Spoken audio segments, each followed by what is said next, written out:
Hello everyone. So for this video, we are going to be looking at the very basics of the graph editor and how it can be used to show differences of weight. So the file that goes with this video has two different spheres. You can make two spheres on your own. These are identical. I copied one from the other, and I labeled one a bowling ball and one a beach ball. And the only thing that's going to make one seem heavier than the other is going to be the timing of how it hits the ground, specifically also the tangents. So basically, the bowling ball is going to hit once with a thud and like have a little bit of a hop, whereas this one's going to hit and then, bounce up much further, right? So we have three different attributes that we can change um, to make one look heavy and one look light. But first of all, we have to realize what we're going to be animating, which is translate Y, right? Yes. Yes. Both of these start at 10. And so we're going to select both. We're at frame 1. Actually, no, I don't want it at frame 1. We're going to start at frame 15. Give it a little bit of time before it starts. And then we're going to, even in this first step, we have to do something a little bit different. So and I'm guessing right now, we're going to probably make some changes. For the bowling ball, we're going to bring this down to the ground being not 0, because we want this to touch the ground. Bring that down, translate Y. I'm also going to bring this down to the ground.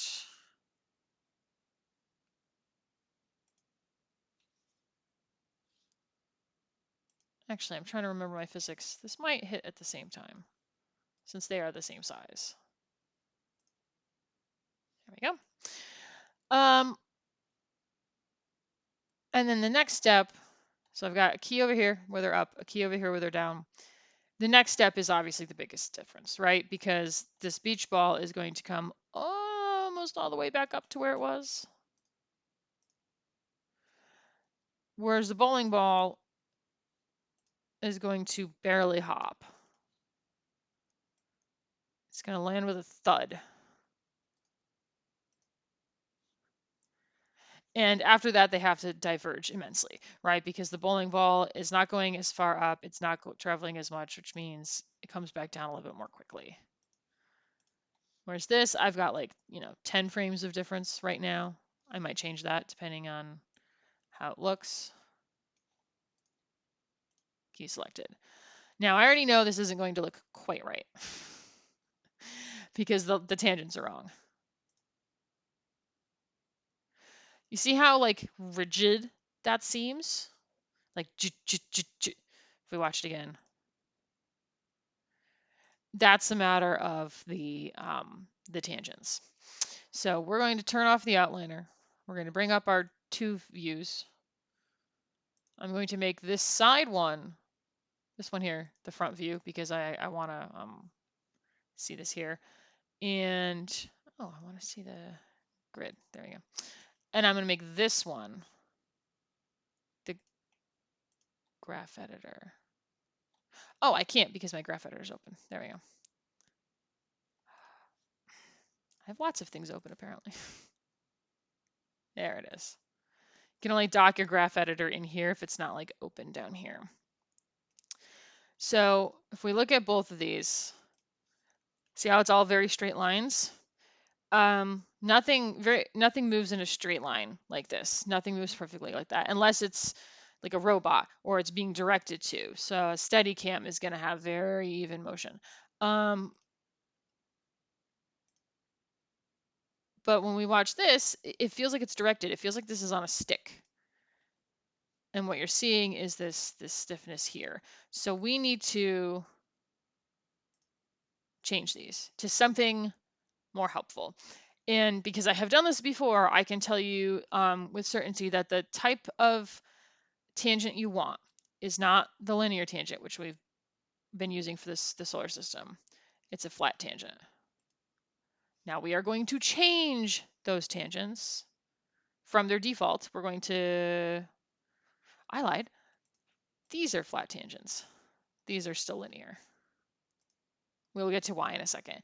The top ones, as soon as I saw the graph, I knew I did something wrong.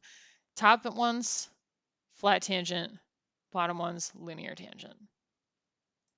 It will be the same thing for the bowling ball. Oops, nope, nope, nope. It's just harder to get to because these two things are not near each other. Believe it or not, even with the bowling ball, it's going to be the same rules. Linear tangent here, which it already is, flat tangents at the top. And it's still not going to look quite right, but it's going to look better. Watch. We're getting there. So one thing we can do is we can hide one if we want, and watch this and go, what's going on here? And I'm not mad about it. This is actually, when I watch it by itself, that's actually working pretty well. The thing that's missing is that it stops. And this is one of the hardest things to deal with in animation, is that when you have, even if you set up the first couple of keys, because I'm like trying to figure out the beginnings of it, get like a pattern down. But when it stops dead, it like your brain just goes, oh, that was wrong. And you think it was something to do with this, and it's not. So I have it bouncing up here. Let's see how many frames. 25. It's less than 30, so we're gonna go here. I'm gonna raise it up just a little bit. We're gonna see how much it is. Nope, too much. It needs to be less than the previous key. So we're making this like basic physics. There's no thought involved. The ball is not sentient. The other thing I can and should do is note where the floor is. This floor right here was this number. I can copy this. I can use my forward key motion, and I can paste it there and rekey this. Oh, no. Just the one. Just the one. Key selected. Go forward again. See, 1.11 is going to look different than 1.04 or 1.054. It's going to be different. There we go. And now if I watch this, better.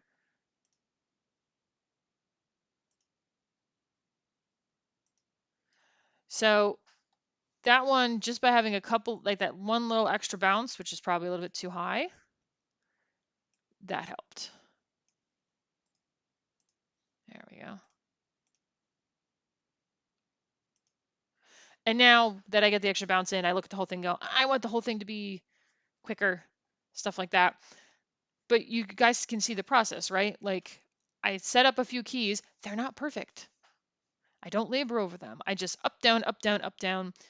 I know because I've done this before, I need flat tangents. Oh, that's what's missing, a flat tangent at the top. Definitely need a flat tangent at that top. Oh, that kind of helped. Flat tangents at the top. And then I go and I look at timing. And I watch this again and I go, that last hop is too slow.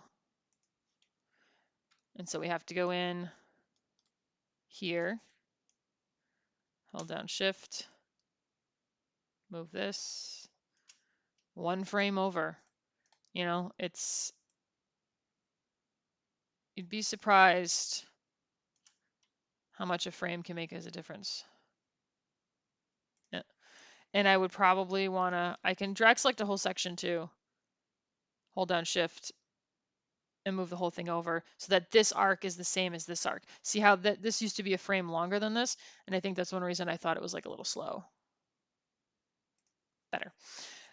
Now you're probably watching it going, oh, it would be nice if it like rolled a little bit. So we're going to deselect it so we don't see that it's not like tipping or anything like that. That looks a little bit more natural, right? Like when you can't see the outline. All right, but that looks relatively heavy. Maybe not bowling ball heavy. Maybe I'm not feeling the thud as much as I need to, but it's definitely not a beach ball. And that took being in the graph editor, placing the basic keys up, down, up, down, up, down, changing the tangents to be flat on top and linear at the bottom, and then reworking them. cleaning up these bottom ones so that they were all at the same level. Moving these a little bit so that this was even on each side and this was even on each side and that this was quicker than this, quicker than this. Are there other things I could do? Yes. I will not bore you with them now because we want to compare them also to this. Very different sort of thing. And so I need to figure out what kind of space. Oh, 10 frames. Okay. I'm going to do 10 frame spacing right now just to give myself something to work with. It won't stay like that forever, right? So I'm going to move this up, key selected, and then I see, and I can look at the graph and I can see, it's a little bit too low because it's hard to remember where this was before. A little bit higher. There we go. And then I move forward 10 more frames, and I've got that same, I believe, number. Yep, stored in there as the other one, which means I should probably go back. Oh, 1.504. What are the chances? Wow. So that's apparently where I stuck this before as well, which is great luck. And then I would kind of have to go forward like that through the next couple of bounces as well, and keep keying, checking to see. I'm watching this arc down, and I'm realizing, there we go, that's a little bit better. And then another 10 frames, paste, key selected. And I can look, you can look at this graph and you can see that this is not correct. Like these need to be flat. Leave these linear. And now we can watch this. And I'll probably do this just so we don't see it. Other one for right now. I want to not compare them yet. So it still looks pretty mechanical. And the reason why is because we need to push these arcs. This is just the basics. Linear, linear, flat, flat, right? Like it's fine. But if we're going to make this very floaty, then it needs to really, really be pushed. And in order to really push it, we need to move these little handles. So this is exactly like working in Illustrator. You have an anchor point and then you have Bezier handles. It's the same thing except that this is a key and these are the tangents. Different words, exact same concept. Now, if you cannot move these, and it tells you that they're not weighted or something, select the whole thing, go to curves, weighted tangents. And then while we're at it, well, first of all, we're going to save because we've been working for a while. There we go. But also Windows, settings, preferences, animation. Make sure you have default tangents, weighted tangent. I'm also going to change, now that we're done with the solar system, I'm going to change these to flat tangents. Or try clamped? Oh, we're going to use flat for now. Flat or clamped. Just because more often, especially the further we get into things, linear will become less and less relevant. Yes, we need it for the bottoms of this, but as a default, I've always found that flat works a little bit better. So weighted tangents, flat tangents for those settings. Also, while we're at it and we're remembering things, make sure to turn your undos to infinity and make sure your time slider is set to 20, playback speed is 24 frames a second. So flat tangents, linear tangents does help. But if this is going to be taking this long, then this needs to be much more of an arc. And you click the key, and these tangents they're tiny. And unfortunately, we can't make them look bigger. But we can pull this out. And be careful not to tilt it. I don't know. Let me see if there's... Aha! Hold down Shift first. You can't click it later, but you can hold down Shift first. And it'll mean you can't tilt it. You're just changing the time, like the timing. You're not making, one side steeper than the other or anything. You're just Bringing these out. And that's going to make this hover for longer. Now the other thing we can do, I believe, bummer.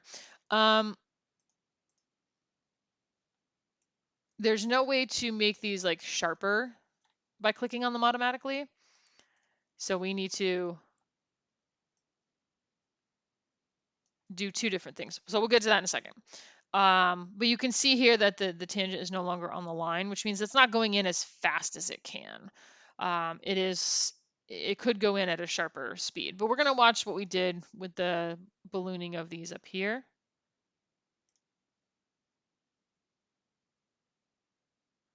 Better. Lands with a thud, obviously, because we don't have enough animation on it yet.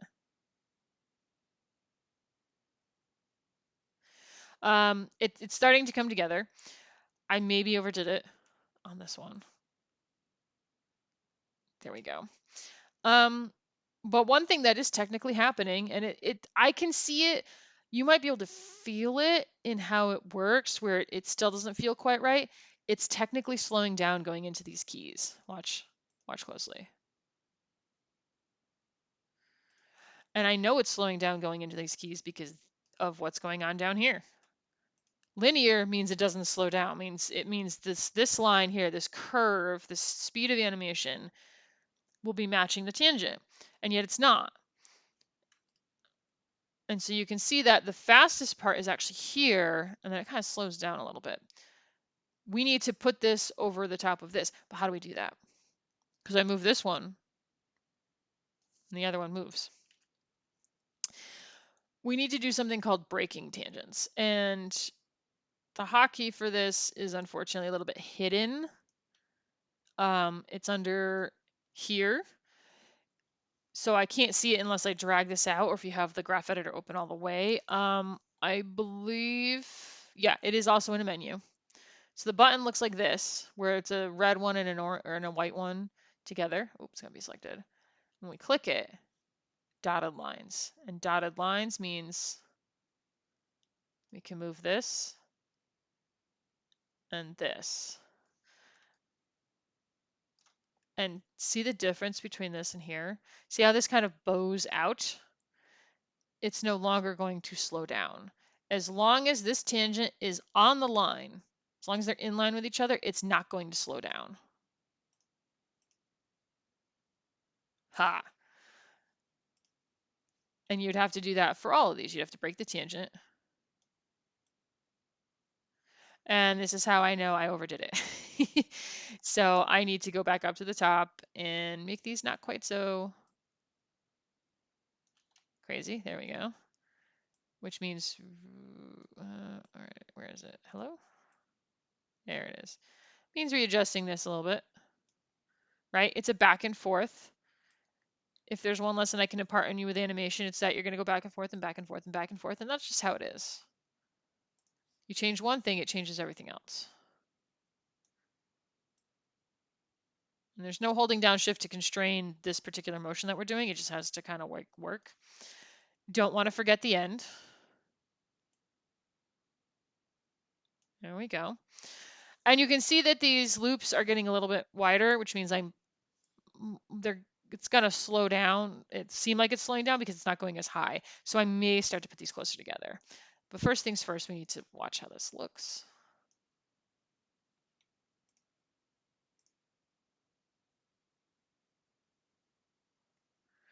There we go. Now it's starting to look like a beach ball.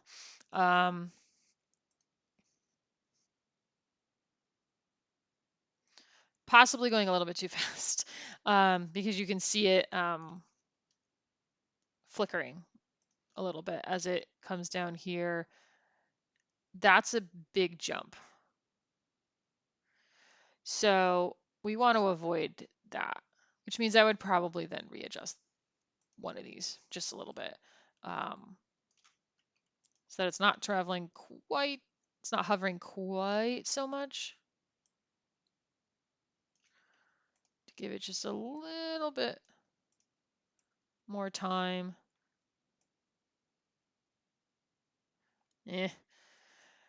Sometimes that's what you got to work with. The other thing to keep in mind as we're animating in this class, and we'll talk about this more in class, but this gap, which translates to a bit of a flicker in the look, it's a little bit unavoidable because there's things missing visually. There's no motion blur. There's no depth of field. There's certain things that a camera would pick up that we're not seeing in this very basic unrendered version of things. So we do have to get used to them not being there. All right. But now through the use of the graph editor, if I hit play, yes, this one ends in a thud because I didn't finish it, but two very different weights, right? So for something like this, we're starting with something that's very controlled. It's not rolling. It's not moving in 3 dimensions, right? This is moving only along the y-axis. Nothing is bouncing forward, right? We want to keep this as simple as possible, just to like for learning purposes. And then you can, even with that, you can see the difference. And again, it's about hello. Well, that's awkward. Stand by. All right, nothing like having everything crash, and still having my graph editor not work when it's docked. So, where were we? Yes. So, in order to get this differentiation between these two balls, to have it show that there's a different weight to them, it was the same keying process, right? A key that's up, a key that's down, a key that's up, a key that's down, etc. Step one was simply to have different timing. You can see this one takes longer, right? The lighter one bounces more times than the heavier one, and the heavier one, you know, the hops up are much quicker and they don't go nearly as high. Why? Because it's heavier and it, probably lost most of its momentum by breaking the floorboards. So that was step one, was just simply setting up different keys timed differently to show different kinds of motion. Step two was to go in and use these automatic tangents to just flatten out the ones at the top and make linear the ones at the bottom. Do we keep those tangents? No, but it's a good way to just like quickly like get on the right track. And these flat ones that I used here didn't really need much editing. The third step was to then go in, and if we needed to, right, change these tangents directly. And this is the graph you're going to be living in for this semester.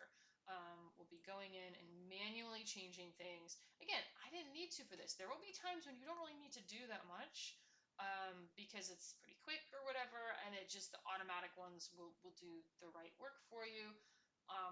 However, especially for something that's very lofty and bouncy like this, it has required that we go in and manually change things. And then the fourth thing might be that you're moving stuff, which you've already been doing. So I'm going to move that and then that, because I don't want this to necessarily be taking quite as long the whole time. Or when you change the arc of something, that changes its timing. Right? It changes how things move. If you change the arc of something, it's going to move faster now suddenly at different points. Oops. This is why I like it being docked. So if I arc this out further, it goes faster here, which is actually something I need to do a little bit less of. There we go. And you can see it's all, once you get the basics set up, right, you've got these little hills over here. Anytime I make a change here, I got to make a change here. I change the timing of this, well, it changes what this arc should be. Changing one thing means having to change a couple others, but that's how you slowly work your way into having something that makes sense. You slowly work your way into having animation that works.